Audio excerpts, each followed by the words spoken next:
अस्सलामुअलैकुम and welcome back to the channel. तो आओ आज करते हैं कार्बोहाइड्रेट्स की क्लासिफिकेशन। क्लासिफिकेशन का मतलब होता है ग्रुपिंग करना। मैंने शुगर्स को पढ़ना है। अब मैं क्या करूं, हर एक एक शुगर को पकड़ के मैं इलादा स्टडी करती रहूं, बहुत मुश्किल हो जाएगा। मुझे क्या करना चाहिए कि एक जैसी शुगर्स को एक ग्रुप में डाल देना चाहिए। फिर जब ग्रुप बना लूँगी तो फिर मैं हर ग्रुप की एक एक दो दो शुगर्स को स्टडी करूँगी और मुझे पता चल जाएगा बाकी सारी भी ऐसी ही हैं। वैसे हमने पढ़नी है क्लासिफिकेशन। तो कार्बोहाइड्रेट्स को 3 ग्रुप्स में क्लासिफाई किया गया, मोनोसेक्राइड्स, ओलिगोसेक्राइड्स और पॉलीसेक्राइड्स। अब आप बोलेंगे कि ये सेक्राइड कहाँ से आ गया, हम तो अब तक शुगर या कार्बोहाइड्रेट सुनते आ रहे हैं। तो भाई ऐसा ही होता है, साइंस में एक ही चीज़ के लिए दो दो तीन तीन टर्म्स बनी हुई हैं, तो शुगर का दूसरा नाम समझ लो कि सेक्राइड ही है। तो अब चलते हैं मोनोसेक्राइड्स की तरफ और सबसे पहले हम इसको डिफाइन करते हैं। वो वाली शुगर्स जिनके अंदर सिर्फ एक पॉलीहाइड्रोक्सी अल्डिहाइड या कीटोन सब यूनिट होता है, मोनोसेक्राइड कहलाती हैं। सिर्फ एक सब यूनिट, ठीक है। तो बस डेफिनेशन को आपने ऐसे ही याद करना है। इसके बाद है स्ट्रक्चर। अगर आपने पिछले दोनों लेक्चर सुने हुए हैं तो मुझे पता है कि आपको स्ट्रक्चर सुनने की कोई ज़रूरत नहीं, क्योंकि आपको सारा कुछ पता है पहले ही। लेकिन फिर भी चलो थोड़ा सा बताती हूँ। इनके स्ट्रक्चर में जो सबसे अहम चीज़ है वो है इनके कार्बन्स। कार्बन की एक चेन होती है और स्पेसिफिक नंबर ऑफ कार्बन होता है। अच्छा चलो बताओ, मिनिमम कार्बन नंबर क्या होगा? वो होगा 3। सबसे छोटी शुगर के पास 3 कार्बन होते हैं। तो मोनोसेक्राइड्स के अंदर मैक्सिमम नंबर क्या होगा कार्बन्स का? वो है 7। मोनोसेक्राइड्स वो वाली शुगर हैं जिनके अंदर 3 to 7 कार्बन्स होते हैं। स्ट्रक्चर में दूसरी अहम चीज़ है इनका फंक्शनल ग्रुप, या तो अल्डिहाइड होगा या कीटोन होगा। अगर किसी मोनोसेक्राइड में अल्डिहाइड फंक्शनल ग्रुप है तो हम उसे एल्डो शुगर कहेंगे, अगर कीटोन फंक्शनल ग्रुप है तो कीटो शुगर कहेंगे। और तीसरी मोस्ट इंपॉर्टेंट थिंग इनके स्ट्रक्चर में हाइड्रोक्सिल ग्रुप्स।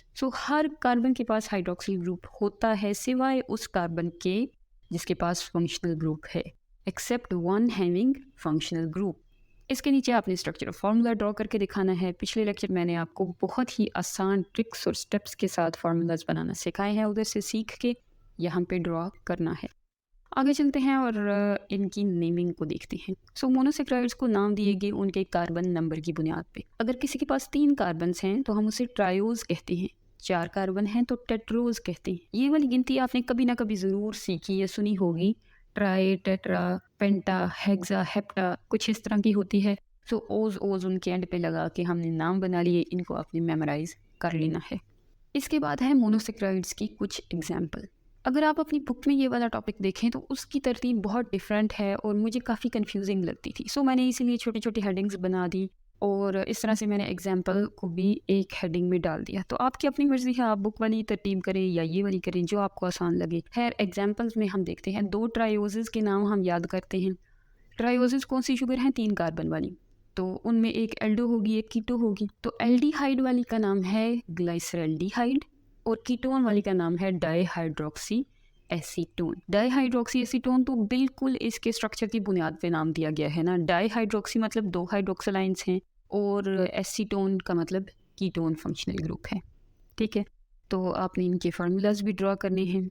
हेक्सोसेस में 2 एग्जांपल्स देखते हैं, एक ग्लूकोज है, एक फ्रुक्टोज है।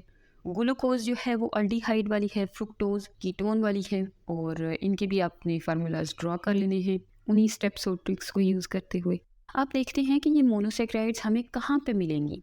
जो 2 ट्रायोजेस हैं ग्लिसरल्डिहाइड और डाईहाइड्रोक्सी एसीटोन, वो तो हमें सिर्फ और सिर्फ एक ही जगह पे मिल सकती हैं, और वो है रेस्पिरेशन या फोटोसिंथेसिस का प्रोसेस। रेस्पिरेशन या फोटोसिंथेसिस के प्रोसेस के दौरान ये एज इंटरमीडिएट्स हमें मिलती हैं। तो इंटरमीडिएट्स क्या हैं?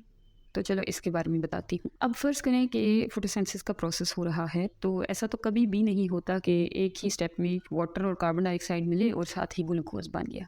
ये तो हमें ऐसे दिखाया जाता है, हालांकि ऐसा नहीं होता, बहुत ही कॉम्प्लिकेटेड किस्म का प्रोसेस होता है। क्या होता है कि बहुत सारे छोटे छोटे स्टेप्स होते हैं, छोटे छोटे रिएक्शंस होते हैं फाइनल प्रोडक्ट बनने से पहले। जो दरमियान में छोटे रिएक्शंस हो रहे हैं, उनके जो प्रोडक्ट बनते हैं उनको हम इंटरमीडिएट प्रोडक्ट कहते हैं। तो ग्लिसरल्डिहाइड और डाईहाइड्रोक्सी एसीटोन हमें इंटरमीडिएट प्रोडक्ट्स के तौर पे नज़र आती हैं फोटोसिंथेसिस और रेस्पिरेशन दोनों में। ग्लूकोज और फ्रुक्टोज का तो आपको पता ही है, फ्रूट्स में बहुत ज़्यादा होती हैं। इसके अलावा ग्लूकोज की एक ख़ास कंसनट्रेशन हमारे ब्लड में होती है, 0.08%। इसको ज़रूर याद करना, पेपर में आती है।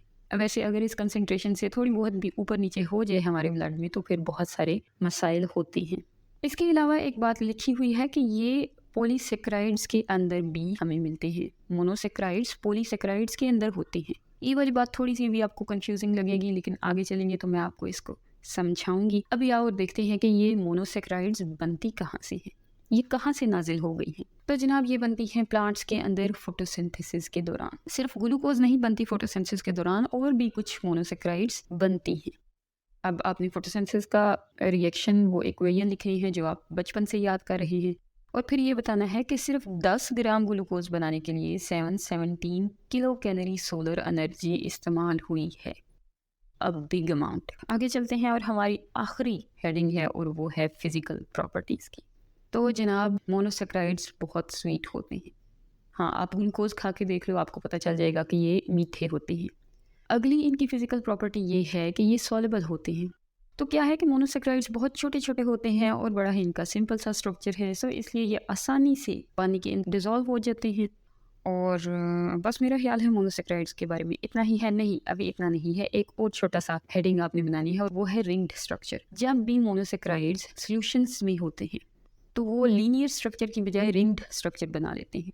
कैसे बनाते हैं और आपने इसको पेपर में कैसे ड्रॉ करना है, ये सब कुछ आपको पता चलेगा पिछले लेक्चर से। उसको ज़रूर देखना, बहुत ही आसान ट्रिक्स के साथ मैंने बताया है कि कैसे इन स्ट्रक्चर्स को ड्रॉ करना है। सो अब बस इतना ही। अब मैं जा रही हूँ, लेकिन आपसे एक रिक्वेस्ट है कि हमें थोड़ा बहुत सपोर्ट किया करें। अगर कुछ पसंद आए तो लाइक भी कर दिया करें या कुछ कमेंट करके हमें बताया करें हम कैसे इसको इम्प्रूव करें। और बस अल्लाह हाफिज़।